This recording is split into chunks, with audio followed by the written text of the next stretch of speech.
یو کس لګېدلی دی بل ته وایي چې ته ټیک ټاک ولې جوړوي او هغه وایي چې او زه به ټیک ټاک جوړوم. دی په تیش کې راغلی دی او دا ټیک ټاک جوړونکی کس چې دی په دی فایر کړی دی او د هغې نه بسم الله الرحمن الرحیم. دې وخت کې راسره یو افسوسناک خبر شریکو. تعلق یې سیدو شریف تاڼې حدود شاهین آباد علاقې سره دی. یو کس لګېدلی دی بل ته وایي چې ته ټیک ټاک ولې جوړوي او هغه وایي چې او زه به ټیک ټاک جوړوم. دی په تیش کې راغلی دی او دا ټیک ټاک جوړونکی کس چې دی په دی فایر کړی دی او د هغې نه د مرګ واقعه شوې دی. د دې ټولې واقعې تفصیلات څه دي؟ د دې ټولې واقعې د تفصیلاتو دپاره موږ رابطه کړې ده د سیدو شریف سرکل ډي اس پي حبیب شاه خان سره. د هغې نه تفصیلات اخلو. ډي اس پي صاحب ولې کس ولګېدو چې د بل ځوان چې دی د دومره په بېدردۍ سره قتل کو؟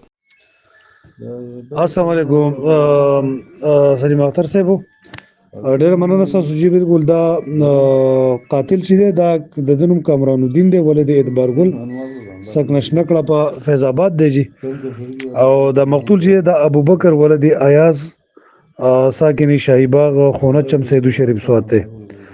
دا مقتول چې د عمر تقریبا 16-17 سال دی او دا قاتل چې دی نو د په دغه وخت وقوع کې دی د خپل ملګرو سره محمد صادق او ناصر او رحمت علي دم د فیض آباد دی د ملګری دي. نو دیو په دې غر کې بره ناسو او دا مقتول د خپل ملګرو سره د غر ته راوخته. نو دی قاتل ته تاسو کوی تاسو ټیک ټاک لراله؟ نو هغه بالکل ټیک ټاک لرالو. نو د دې سره بس د قاتل تماچه راوېستله او فایرینګ شروع کړو. په دې کې دا یو فایر د مقتول ابوبکر په سترګو ولګید او د په موقع باندې دغه شو جابه حق شو. او پولیس ته چې څنګه اطلاع ملو شو زموږ سیدو پولیس ته، نو هغې زما نوټس کې راوسته. ما ایس ایچ او سنسټایز کو چې فورا ته موقع ته ځان ورسوه او مقتول چې قاتل چې چېرته هم وي نو قاتل گرفتار کړي او اصل حقایق معلوم کړي چې څه دي. نو پولیس بر وخت ریسپانس وکړو او بس تقریبا نیمه غنټه کې دنده بس د وقوع نه نیمه غنټه کې دنده مطلب ملزم چې کوم دی کامران گرفتار شوی دی او مزید تفتیش دغه نه شروع دی.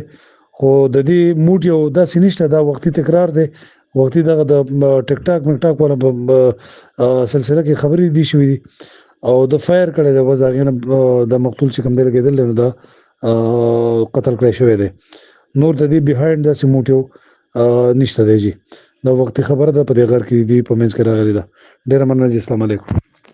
ډي اس پي صاحب تاسو د تفصیلات راکولو ډېره زیاته مننه. کتونکو تاسو د ډي اس پي صاحب نه هغه ټول تفصیلات واورېدل. هغه هم وایي چې یاره دغه یو تن چې دی دغه د خپل ملګرو سره بره غر ته ختلی او غر کې چې دی هغه دغه بل کم کس عمران الدین چې دی د دې تپوس کړی چې یاره تاسو ټیک ټاک جوړول راغلي او هغه دغه جواب ورته کړی دی دغه مقتول چې او موږ ټیک ټاک جوړول راغلي او دغه قاتل عمران الدین چې دی بیا فایرینګ کړی دی. د فایرینګ چې دی دغه په سترګه لګېدلی دی او د دغه په نتیجه کې دغه کس مړ شوی دی. پولیسو کاروایي کړې ده. دغه ملزم چې دی په ګنټه کې دنه گرفتار کړی دی او مزید تفتیشي شروع کړی دی. کتونکو دا د نن سوات تازه ترین د نور اهم او مهمو خبرونو لپاره ګورئ د نن سوات.